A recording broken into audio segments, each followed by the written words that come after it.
నమస్కారం. షర్మిలక్క పొన్నవోలు సుధాకర్ రెడ్డి గారి మీద కూడా అడ్డగోలుగా మాట్లాడేస్తున్నావు. విషయాలు తెలుసుకోకుండా మాట్లాడుతున్నావు. మీ తండ్రి గారు నాకు మంచి స్నేహితులు. నేను ఆయనకి అభిమానిని, వైఎస్ఆర్ గారికి, వైఎస్ఆర్ గారు నాకు అభిమాని. చాలా చక్కటి విషయాలు చర్చించుకునే వాళ్ళం ఇద్దరం రాజకీయాల గురించి. రాజశేఖర రెడ్డి గారు నేను. ఆయన మరణానంతరం జగన్మోహన్ రెడ్డి గారిని ఎన్ని వేధింపులకు గురి చేశారో మీకు తెలుసు. జగన్మోహన్ రెడ్డి గారి మీద కేసులు పెట్టాలని లేఖ రాసింది అప్పటి మంత్రి డాక్టర్ పి శంకర్రావు గారు. ఆయన లేఖ రాశారు, సిబిఐకి లేఖ రాశారు, కోర్టులకు లేఖలు రాశారు ఆయన. ఆ తర్వాత తెలుగుదేశం పార్టీ శాసనసభ్యుడు అచ్చెన్నాయుడు గారు రాశారు. కేసు వేయడానికి ముందు రామోజీరావు గారిని కలిసి వచ్చానని కూడా డాక్టర్ శంకర్రావు గారు చెప్పారు. వైఎస్ గారి కేసుల మీద మీరు మాట్లాడడానికి అర్హతే లేదు. మీ తండ్రి గారి మీద కేసు పెట్టింది ఇప్పుడు మీరు రాష్ట్ర శాఖ అధ్యక్షులుగా ఉన్నటువంటి కాంగ్రెస్ పార్టీ సోనియా గాంధీ గారు, రాహుల్ గాంధీ గారు మీ తండ్రి వైఎస్ రాజశేఖర రెడ్డి గారి మీద కేసులు పెట్టించారు. ఎఫ్ఐఆర్లో ఆయన పేర్లు చేర్పించారు. 2011 ఆగస్టు 17న వైఎస్ రాజశేఖర రెడ్డి గారి పేరు, జగన్ పేరు ఎఫ్ఐఆర్లో చేర్చారు. 2011 డిసెంబర్ 8వ తేదీన వైఎస్ మీద కాంగ్రెస్ కేసు పెట్టడం భరించలేక అప్పుడు నెల్లూరులో లాయర్గా ఉన్నటువంటి పొన్నవోలు సుధాకర్ రెడ్డి గారు, ఇప్పుడు ఆంధ్రప్రదేశ్ రాష్ట్ర హైకోర్టులో అడిషనల్ అడ్వకేట్ జనరల్ గా ఉన్నారు. ఆయన చాలా మంచి వ్యక్తి, మంచి నాలెడ్జ్ ఉన్న వ్యక్తి, మంచి లాయరు. ఆయన కేసు వేశారు. కానీ జగన్మోహన్ రెడ్డి గారు ఆయనకి పొన్నవోలు సుధాకర్ రెడ్డి గారికి పరిచయమే లేదు. ఫస్ట్ జగన్మోహన్ రెడ్డి గారు చెప్పలేదు పొన్నవోలు సుధాకర్ రెడ్డి గారికి కేసు వేయమని.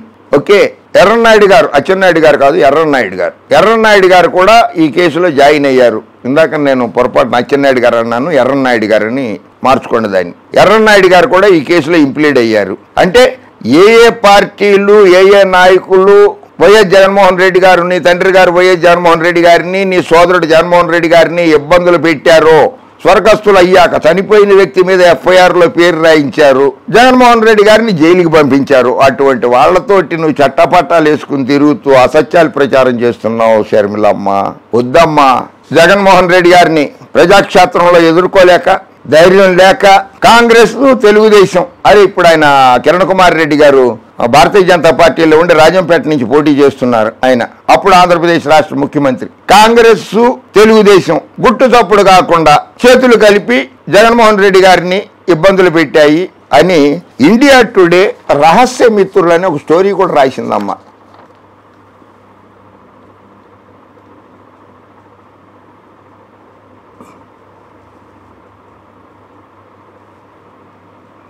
కేసులు వేసేసిన తర్వాత, జగన్మోహన్ రెడ్డి గారి మీద కేసులు వేసిన తర్వాత డాక్టర్ పి శంకర్రావు గారికి కాంగ్రెస్ పార్టీ మంత్రి పదవి. అయినా ఒకటమ్మ, సౌభాగ్యమ్మ గారు, సునీతక్క గారు, షర్మిల గారు, ఇది చూడండి అమ్మా. ఈ లేఖ చూసి ఈ లేఖకి సమాధానం చెప్పండి అమ్మా. ఈ లేఖ రాసింది వైఎస్ లక్ష్మి. వైఎస్ భాస్కర్ రెడ్డి గారు ప్రస్తుతం పాపం ఆయన జైల్లో ఉన్నారు. ఆయన భార్య ప్రస్తుతం కడప ఎంపీగా ఉన్నారు. మళ్ళీ ఎంపీ అభ్యర్థిగా వైఎస్ఆర్ కాంగ్రెస్ పార్టీ తరఫు నుంచి పోటీ చేస్తున్న వైఎస్ అవినాష్ రెడ్డి గారి తల్లి వైఎస్ లక్ష్మి గారు ఎంతో ఆవేదనతోటి లేఖ రాశారు.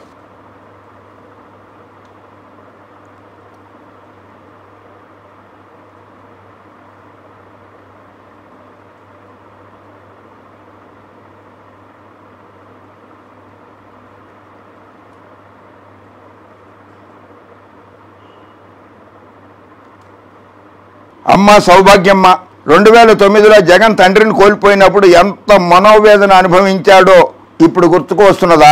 2010లో కాంగ్రెస్ ప్రభుత్వం జగన్ను చిన్నచూపు చూచినప్పుడు జగన్కు అండగా నిలిచి పెద్ద దిక్కుగా ఉండవలసిన మీరు అందరూ కలిసి జగన్ని ఒంటరివాణిగా చేసి మీ స్వార్థం మీరు చూసుకున్నప్పుడు జగన్ మనోవేదన గుర్తుకు రాలేదా?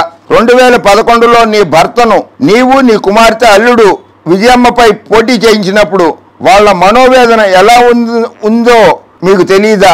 అంటే వివేకానంద రెడ్డి గారిని విజయమ్మ గారి మీద పోటీ పెట్టినప్పుడు సునీతక్క ఆవిడ అడుగుతున్నారు, అవినాష్ గారి తల్లి అడుగుతున్నారు, ఆ ప్రశ్నలకి సమాధానం చెప్పమ్మా.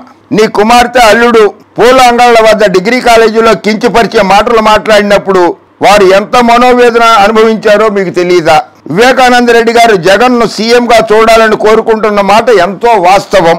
అలాగే మార్చి 2019 14వ తేదీ రాత్రి కూడా అవినాష్ను ఎంపీగా గెలిపించమని ప్రచారం చేసిన మాట కూడా వాస్తవం. ఈ విషయం స్వయంగా మీ కూతురు సునీతనే మీడియాకు వెల్లడించారు.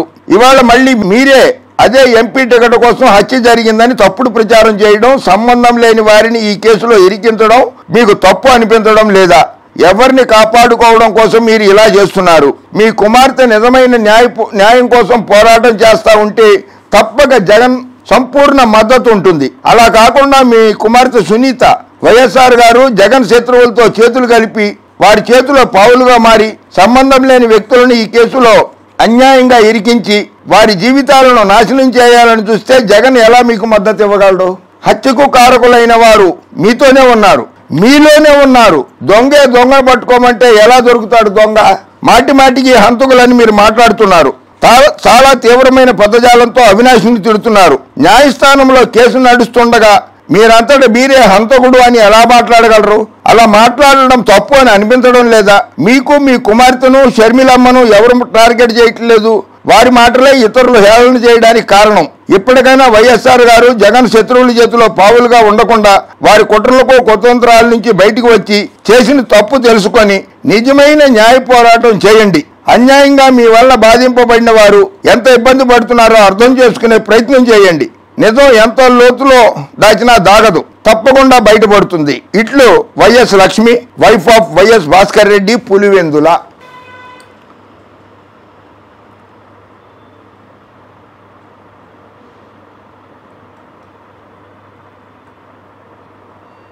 భర్త జైల్లో ఉన్నారు వైఎస్ భాస్కర్ రెడ్డి గారు. కొడుకు ఎన్నికల్లో పోటీ చేస్తున్నాడు. సమయానికి తిండి తినలేకపోతున్నాడు అవినాష్ రెడ్డి. పైపెచ్చు వీళ్ళందరూ మానసిక వేదనకి గురి చేస్తున్నారు. షర్మిలక్క, సునీతక్క, చంద్రబాబు నాయుడు, లోకేష్ బాబు, పవన్ కళ్యాణ్, రఘురామకృష్ణరాజు, పురంధరేశ్వరి అందరూ కూడా టార్గెట్ చేస్తున్నారు అవినాష్ రెడ్డిని. అవినాష్ రెడ్డి ఎంత మనోవేదనకి గురి చెంది ఉంటాడు?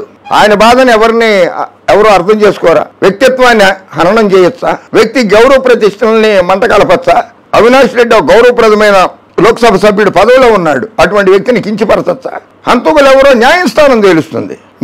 మీరే తేల్చేస్తున్నారు. అది తప్పు, అలా చేయకూడదు. షర్మిలక్క, సునీతక్క, విచక్షణ కోల్పోకండి. ఆ పచ్చ మీడియా కబంధ హస్తాల్లో నుంచి, పచ్చ పార్టీ కబంధ హస్తాల్లో నుంచి బయటకు వచ్చేయండి. ఓకే, జై హింద్.